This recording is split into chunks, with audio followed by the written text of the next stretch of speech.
Hello, I'm Matthew Conner. Today I'm going to review the new SRIXON Z585 iron. Now, as you can see, it does have simple and traditional branding. The head does have a mirrored rear and a brushed face finish. So I'm going to crack on with the review. It's actually quite cold this morning, so the ball may not travel quite as far as it would do normally. Alright, let's try and have a good swing.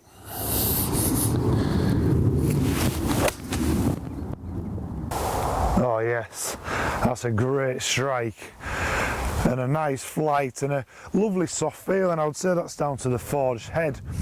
Now, this club is designed to help the mid to low handicapper, and I would say, looking down at it, it's been designed really well. It does actually have a nice mid-thin top line and a fairly wide sole, and as the club becomes longer it actually becomes a little bit wider.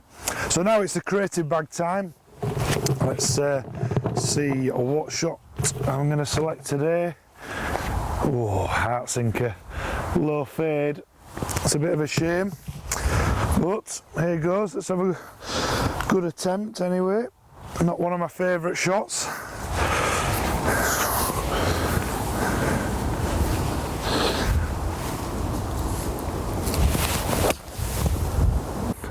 Oh yes, I've got the shape. It's probably just finishing a little bit right of target, but I must admit it was a great strike, and even though it's designed to help the mid to low handicap player, the actual head is fairly compact, so it does give you the feeling like you can easily work the ball. Now I'm going to see how forgiving this club is.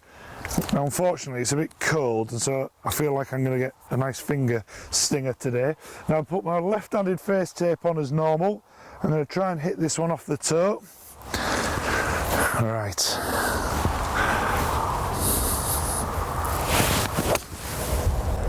Oh, that's not bad. I've just flipped it over slightly and caught it a little bit heavy. You can see where I've hit from. Now, this new toe VT sole actually helps with turf interaction, so if you do catch it a little bit heavy, it will just help the club through the turf. Now, I'm absolutely freezing. It's probably about 5 degrees and I haven't put a coat on, so I'm going to hit one more shot. Let's try and finish with a good one.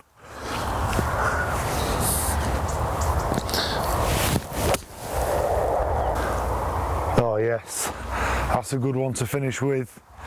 And the ball just seems to have flown off the face this time.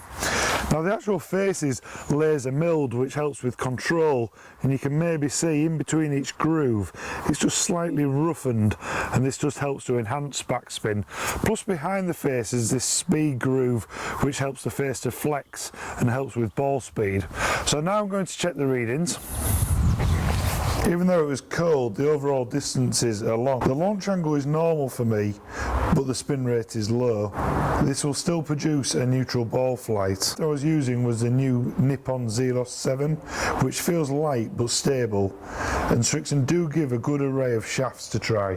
So now it's time for me to sum this iron up, and I'm a bit lost when it comes to SRIXON irons, because over the last few years they've made some beautiful looking clubs, and personally I'm really happy how this has performed.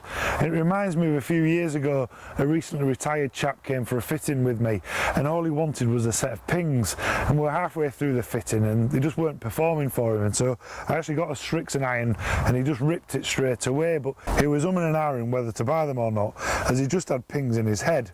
Anyway, he did, and a few weeks later he phoned me back to thank me for my advice, as it's the best he's ever played. So I think the moral to the story is just give them a go and see how they perform for you. If you've enjoyed my review, please give me some thumbs up, place some comments below. Thanks for watching.